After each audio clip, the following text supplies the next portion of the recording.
votre ami Nicolas Sarkozy, que dit-il? Vous dites qu'il est inquiet de la décision du Conseil constitutionnel. Il vous l'a dit? Norbert, pas plus tard qu'hier, nous avons échangé. Pas plus tard qu'hier. Les jours précédents, je m'en suis ouvert à lui.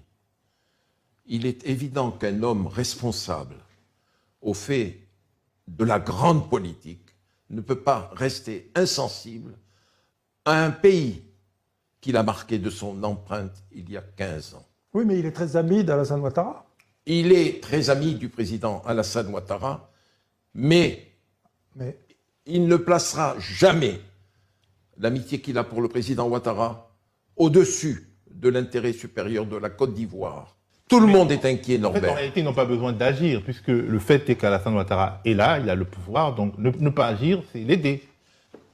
Ils ne vont pas Théo, quand même le renverser. Théo, il n'y a plus d'armée française en Côte d'Ivoire. Donc, attention. 2,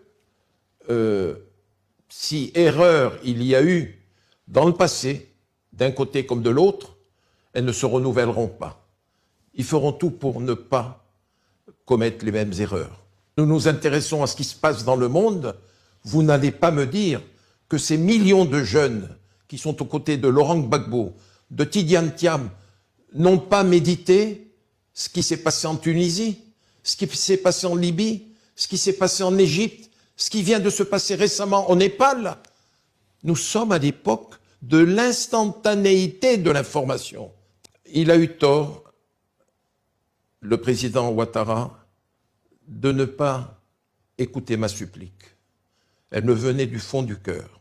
Et je n'ai jamais caché, au risque de déplaire aux millions d'Ivoiriens, mon estime, ma fraternité, mon affection et mon respect pour le président Ouattara. Eh bien, tout cela, depuis le 8 septembre, a été balayé. Oui, mais je ne l'ai pas vu depuis 15 ans. Soyez sûr, Monsieur le Président de la République, Alassane Ouattara, que je ne vous reverrai plus.